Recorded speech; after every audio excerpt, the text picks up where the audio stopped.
Jy kyk na wins of verlies. Nou ons almal werk bitter hard vir ons geld, maar vandag hoef 'n misdadiger nie eers by jou huis in te breek om jou te beroof nie. Met sekere slenters kan duisende rande binne minute verdwyn. En elkeen van ons is 'n moontlike teiken. Vandag bespreek ons hoe jy jouself teen slenters en kibermisdaad kan beskerm. By my vandag is 'n Mike Bolhuis, een van Suid-Afrika se bekendste privaat ondersoekers. En welkom by die show. Dit is my altyd 'n voorreg om 'n bietjie met jou te gesels. Thanks man, dankie vir die geleentheid. Great. Dankie vir die koffie. Is dit lekker koffie ten minste? Heerlik, daai ander man het dit gemaak en hy is heuning in. Maar ek het gepraat van koffie en goedjies wat saam met dit gaan, jy weet, hierdie ding van kiberaanvalle, slimfoonaanvalle, jy weet alles wat saam met dit gaan. Hoe groot tendens is dit op hierdie stadium binne in Suid-Afrika? Die grootste by verre. Hmm. So onthou, die boef het een agenda. En wat is dit? Kom ons vra jou, wat wil die boef by jou hê? Ek dink inligting en natuurlik Nee, wat wil hy ultimately by jou hê? jou welvaart, jou geld, iets. Aha, Ja, hy gaan die inligting gebruik. ja. Ja, en deesdae doen die boewe dit. Hulle fors jou 'n bietjie na en ensovoorts, maar nie almal nie. Opportunity ook. Ja. Maar die deesdae se kubermisdade konsentreer op daai ding. Die tablet, die rekenaar, die komputer en veral jou selfoon. So die eerste ding wat jy altyd moet onthou, is ongelukkig so, jy kan niemand meer vertrou nie. Die boewe kyk na enigiemand wat 'n duur kar ry, 'n mooi huis het en wat hulle kan infiltreer op hulle identifikasie van jou waarde. Ah, So 'n boef gaan nie hier in Plastic City ingaan en iemand draai beroof nie. ja. Hy gaan spesifiek kyk waar kan hy inkom wat hy die geld by jou kan kry, want hy soek dit in ieder geval in geldvorm. Ja. Natuurlik ook tweede, as hy jou kan beroof, jou juwele vat, jou wapens, jou kar en it's also done. Maar in hierdie spesifieke gesprek kyk ons na digitale en elektroniese misdrywe wat gepleeg word deur jou foon. So, jy moet altyd enige geld koop of verkoop transaksie deeglik identifiseer, evalueer, 'n risiko-analisering doen.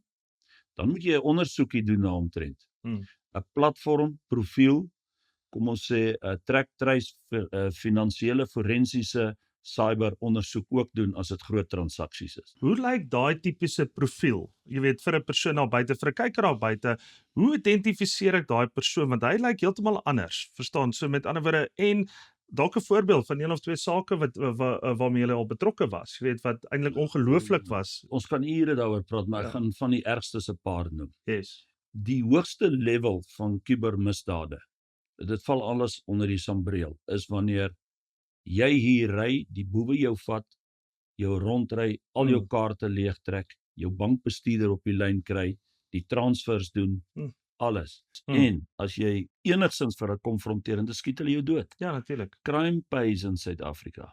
So tensy daar absolute superpolisieering in ons land is, wat track and tracing betref, kry jy nie daai ouens gevang nie, want hulle ry met hom rond. Ja.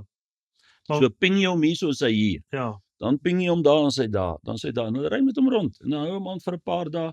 Hierdie ouens is die superboewe, dis die top. Ja. Dan kry jy ander levels van kubermisdade, finansiële misdade. Ons praat nou alles wat elektronies en digitaal is, because they do nothing else. Dit is net so, woep-wap transfers. Ja. Die ander level is waar mense self stupid is. Nou hierdie saak, 25 miljoen rand, 6 maande. 'n Vrou, weduwee, baie geërf, gaan liefde soek by al die verkeerde plekke. So. Internetliefde, sweetheart scams. Nou, dis 'n baie algemene ding. Ek is 'n onemosionele mens, maar as ek 'n emosionele mens was, het ek nou begin huil oor hoe erg dit is. En jy kan dit nie glo nie, ons moet partykeer uitry en hierdie ou tannies dreig. Hulle fone vat. Hulle isoleer. Dit is soos heroin rehabilitasie. Hulle val vir die en 25 miljoen bucks later. Die banke het haar gewaarsku. Die banke is ook skuldig hieraan, hoor. En ek sê dit sommer nou vir hulle. Hulle moet daai stelsel terugbring waar die geld eers moet lê vir 7 dae. Maar anyway, 25 miljoen later op 'n tablet of op 'n rekenaar. As ek vir jou my foon moet wys, hoeveel sextortion sake het ek? Hier kom 'n WhatsApp deur vir 'n ou. Nou soos jy. En die is 'n mooi girl en sê vir jou hi. Kyk, die eerste ding wat jy moet doen is Jy moet in die spieël toe gaan en hoor kyk of jy werklik waar handsome genoeg is om hierdie haai te ontvang. Hoe sê hy? Want waarom sal hierdie blonde bom of wat ook al vir jou sê haai? Think twice. Sê bye. Maar moenie rude wees nie. Sê net hoorie, hoe kan ek help en Ja. of Afrikaans of Engels en dan kyk jy wat dit is, want dit is ook altyd belangrik om net te identifiseer wie sit agter iets. Ja. Daai phishing. Maar jy sal nie glo nie, daai haai eventually change. Soveel so dat daai man oral heen en weer foto's neem en naderhand video's van homself. Daai man dink by homself, ag, is bietjie chat. Jy weet, dis lekker bietjie flirt. Dis mos nou net bietjie skinder en praat hierdie. Wie gaan my sien? What can go wrong? En as jy weer sien dan Ja. is dit 'n kwessie van oor en weer gestuurery en dan die vra vir die en dan begin die geld. I need 5 is alles gewoonlik Engels. Ek soek R500 en dan naderhand sit 'n ernstige dreigement. Maar hoe sê jy byvoorbeeld nou familie byvoorbeeld waarsku? In die geval as so iets uitkom, jy kom agter jou ma's besig met iets of jou pa's besig met iets. Ek wil julle almal waarsku, enigiets wat jy doen, digitaal of elektronies, is there for life now. It cannot be this onsien of geonhoor word nie. Dis daar. So waarskuwings op jou vraag, moenie enigiets op jou foon net oopmaak nie. As jy 'n haai kry, ondersoek dit eers. Die probleem met mense is, hulle is eerstens nuuskierig, maak alles oop en wil by alles betrokke raak. Tweedens, hulle het veel te veel vertroue in dit wat hulle dink digitaal en elektronies na hulle toe kom, it must be true. Ja. En dis kom daar so groot probleme met fake nuus. Want hulle aanvaar dit wat gesê word is so. En 'n Suid-Afrikaner love a bargain, hè? I love a bargain, but wie doen nie? Ja, is ook Maar daar is nie meer 'n ding soos 'n bargain. 'n Bargain is already taken. So as jy dit in jou kop kan kry, gaan jy nooit kyk vir 'n bargain. 'n Bargain is 'n ou gaan nie 'n bargain uitsit daar nie. Hy gaan die bargain self hou vir homself en hy gaan self met dit eksploiteer. So moenie by enige transaksie van watter aard ook al, familie, vriende, boyfriend, girlfriend, maak nie saak, betrokke raak voordat jy nie algehele platformprofiel ondersoek doen. Dit ook gesê, die oomblik as iemand nie geondersoek wil word nie, is daar 'n agenda. Korrek, ja. Veral in konstruksie, besighede, enige transaksie wat jy hanteer, doen al die bells and whistles. Vra die bankier, vra jou boekhouer, vra die kundige, lees boeke daaromtrent. Doen moeite, vind uit. Net hierna kyk ons hoe swendelaars te werk gaan om jou te vang.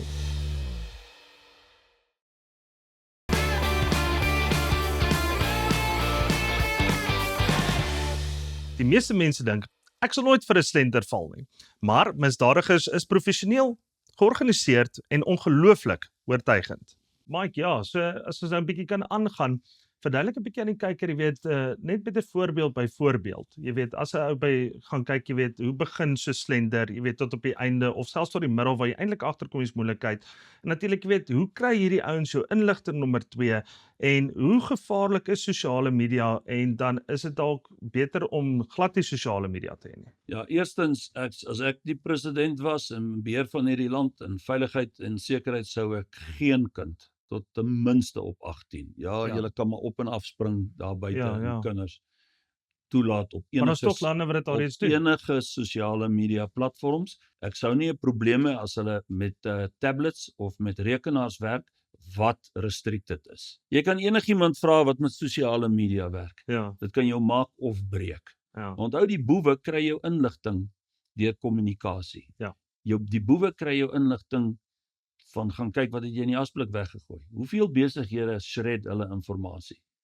Hoeveel mense gooi net, jy weet, betaalde rekeninge en inligting en hulle privaat inligting net in die asblik? Jy weet hierdie, as jy by hierdie groot dump sites loop, né, dan wonder jy hoekom loop hulle oral daar rond en tel net papiere op. Want elke aand kom daar 'n middleman en ry weg sakke en sakke vol met papiere. Yes, man. Wat gaan as kubermisdadigers toe. Daai kubermisdadigers lees al daai inligting in en hulle bou vir hulle self platforms. Nou bel die misdadiger jou, want nou het hy jou details alles in. Hy sê vir my, is u almal weet waarvan ek hier praat. Ja. Hy kan bel asof hy 'n waterrekening by jou moet kry wat nou betaal moet word, anders gaan hulle jou water afsit. Jy skrik jou alie of dit want die ou lees vir jou rekeningnommer. My flip, ja.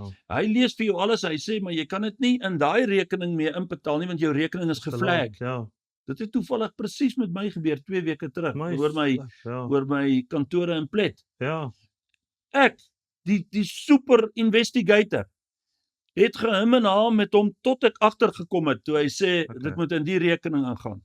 So ek from there's no way that I'll put money in this account and you're a scammer. Ek kom toe vasgevat, al my goed gestuur en dan en dusted with. Maar dit gebeur met almal. ja, Almal.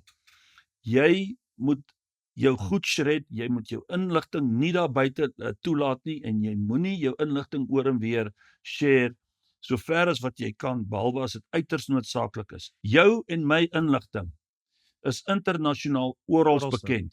But me and you don't have a problem with it. Want Mm. ons lewe reguit. Ja. Die boewe vat daai inligting en hier is hoe hulle die scam doen.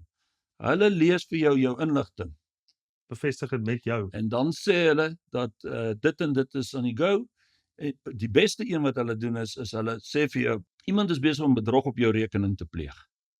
Nou sê hulle is van die bank, jy hoor lekker al die agtergrond geraas by die bank en hulle weet presies hoe om te praat. Hulle is baie slim. Hulle is experts. Hmm. En hulle trek jou in, hulle verlei jou en hulle beweeg jou om alles te doen wat hulle wil hê jy moet doen. Nou sê hulle vir jou, hoorie, daar's bedrog op jou rekening, ons moet gou-gou hierdie geld skuif. Die meeste ou mense word gevang deur dit. Multimiljoene rande word so verloor. Maar Mike, dit is is non-stoppable, hoor. Nee, dit is die probleem, want dit raak soos datasentrums. So ek praat uit ondervinding uit, jy weet jy, veral die laaste jaar in die nuus, is 'n bietjie net die nuus ook net dophou. Dan sê jy, hoor, okay, hulle het nou daai datasenter is toegemaak in Durban, daai datasenter is toegemaak in Johannesburg. En dan staan daar 2 Ferraris en 'n Corvette daar buite, jy weet, en daar is 20-25 callcenter agente. Dis 'n callcenter. Jy weet, en dan was hulle nou een van, kom ons noem hulle hierdie data centers, wat hierdie data gebruik dan waarna jy verwys, en hulle gebruik dan daai inligting om hierdie mense dan nou te stroop van hulle welvaart af.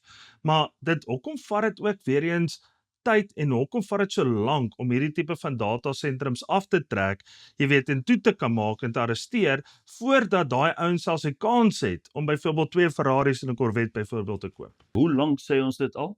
Hoeveel projekte, hoeveel talks, hoeveel shows het ek al gedoen wat ek gepraat oor polisiekorrupsie? Ek is die ou wat begin het met hierdie stelling soos crime begets crime. Crime flourishes when there's a authority involved. Ek het al daai stellings begin en gesê en aanhoudend gesê. Ek het aanhoudend gesê zero tolerance is die enigste ding wat werk. Ek praat namens die publiek hier.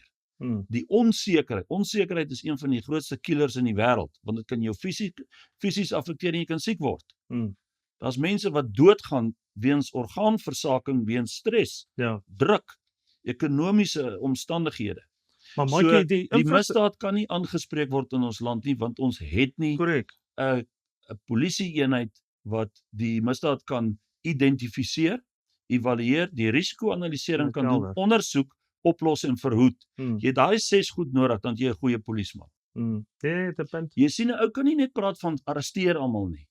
Want ek het nou die dag op TV gesê, met die manier hoe al hierdie arrestasies nou gepleeg word, wie gaan oorbly in die polisie? Want hulle is nog net op generaal vlak. Wat van die brigadiere? Dit begin nou. Wat van die kapteine? Wat van die polisiestasies? Maar die polisie is die rede vir hierdie hele gesprek wat ons hier het oor kubermisdade. Hulle kan dit nie hanteer nie, hulle kan dit nie ondersoek nie, hulle kan dit nie oplos nie, hulle kan dit nie verhoed nie. Ek sê nie daar is tussen 10 en 15 of 20% van die polisiemanne wat wil. Maar dis een ding as jy regtig waar wil na my toe kom, maar as jy nie 'n kar het om soontoe te kan gaan nie, hoe kom jy by my uit? Ek gaan jou bel. Ja, jy gaan my bel. Dan kom ek na jou toe. Maar ouens soos ek in my organisasie, hoeveel is daar? Ja, ek hoor. Ek het 'n klomp ander privaat instansies met wie ons werk en daar's 'n klomp mense wat ek geïdentifiseer het in die polisie en in die regering en in die militêre afdeling, maar dit is die flits in die donker nag. 'n Polisieman is 'n ou wat 100 meter moet kan hardloop. So hy moet fisies die job kan doen. 'n Polisieman is 'n ou wat uitstaan in 'n gemeenskap as the go-to guy. As ek vir jou vra wie is jou go-to guy of go-to guys, moet jy sê, ja, my lokale polisiestasie. Absoluut, almal van hulle is fantasties. 'n Polisieman is 'n ou wat 'n saak kan identifiseer, om evalueer, die risiko-analysering kan doen, die ondersoek kan doen, dit oplos en verhoed. Dit is 'n polisieman. Hy moet 'n gegradueerde, gekwalifiseerde spesialis wees. in sy veld. En dan moet altyd 'n stasie wees met 'n infrastruktuur. Hy moet die Presies. beste selfone hê, die beste laptops, die beste wat ons hier aanspreek, kubermisdaad identifiseringsstelsels. Hulle moet grabbers hê, hulle moet al daai paraphernalia hê. Hulle het nie die infrastruktuur, baie van hulle het nie karre nie en baie van hulle het probleme. Pleeg selfmoord, baie van hulle het drankprobleme, huweliksprobleme, baie van hulle doen chill. Wel, bly inskakel want net hierna bespreek ons stappe wat elke Suid-Afrikaner kan neem om onsself te beskerm.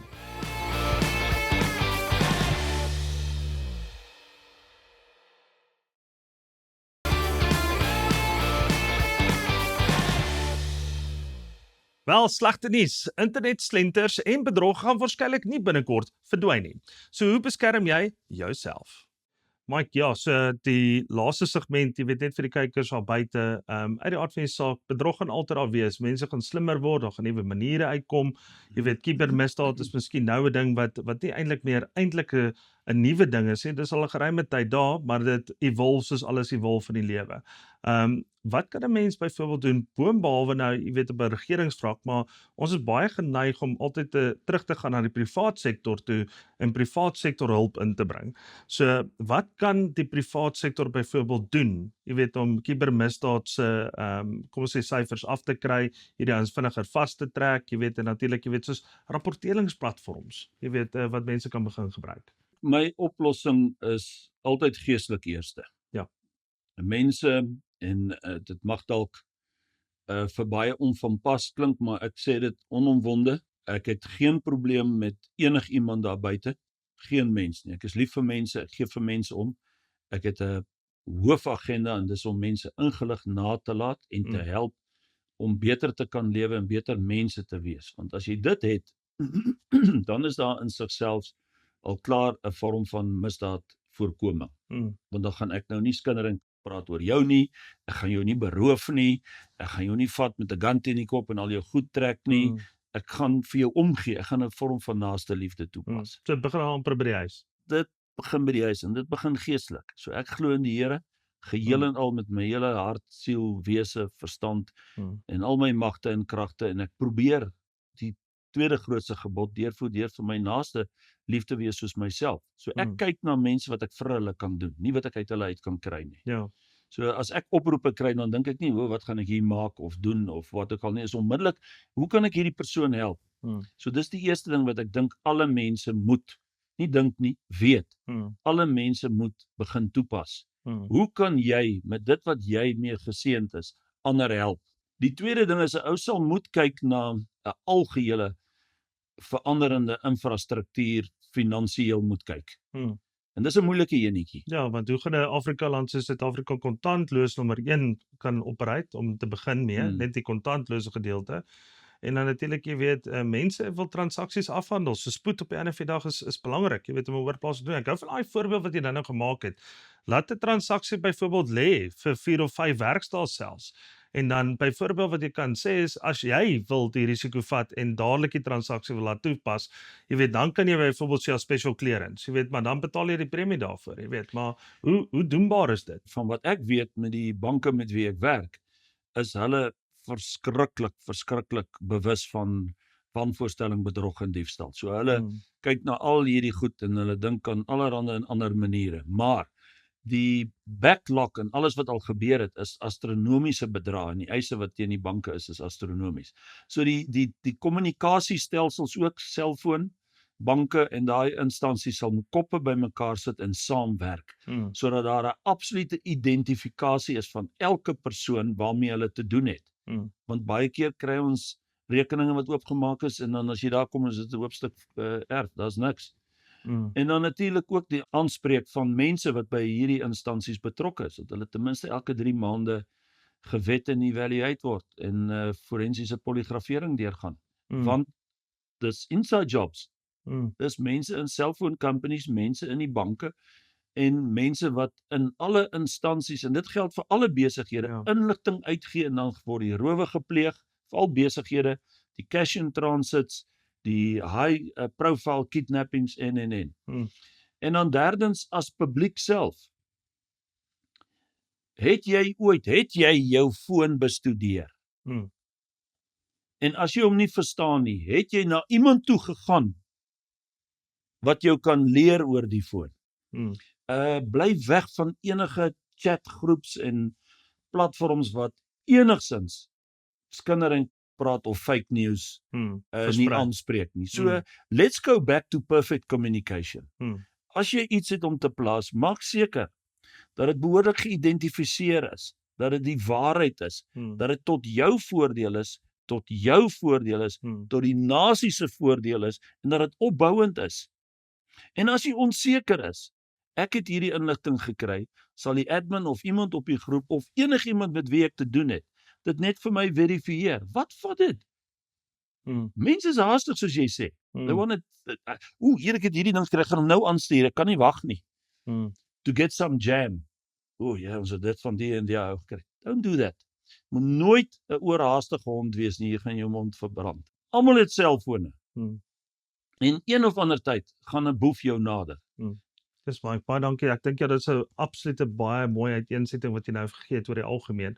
En baie dankie vir jou tyd soos altyd. Ek waardeer dit verskriklik baie. En natuurlik, jy weet, sterkte en bly doen wat jy doen daar buite. En jy weet, hou jou goeie hart, wees daai kind van die Here wat jy altyd is, waarvoor ek jou ook ken. Bly net daar. Dit is wie Mike is en ek dink almal is lief vir jou daarvoor. Ek wil miskien net sê, as ek mag, ek gee die Here al die lof, eer en aanbidding uit die diepte van my hart vir alles. En dit is die rede vir waar ons is vandag en die vermoë wat ons het, en ek dank hom daarvoor. Mooi. En die mense daar buite moet verstaan, die Here is nie 'n sussie nie. Ek sê nou vir jou, die gevaarlikste is 'n ware Christen, want hy sê wat hy meen en hy meen wat hy sê. Dis hy. Nou die Here het daar buite die tempel gestaan en hy het 'n sweep gevleg. Draai jy bietjie 'n sweepvleg. Hy het die sweep gevleg en hy het ingegaan, want hy het geïdentifiseer en hy het geweet hier is 'n optrede nodig. Wat het hy gedoen? Dit staan baie duidelik daar. Hy het skoongemaak. Hy het skoongemaak. So ware Christendom in ons organisasie het ons gebring waar ons is en ons dank die Here daarvoor. En ons sal altyd veg en fight in die crime fight. Ons is altyd almal vir almal daar en baie dankie vir die geleentheid. Dankie Mike. Ons vra dat almal vir ons sal bid en ondersteun. Dankie Mike. Alright. En dankie dat julle saam met ons gekyk het en onthou, moenie sommer op enige skakels druk nie en ons sien julle volgende keer net hier op Wins of Verlies.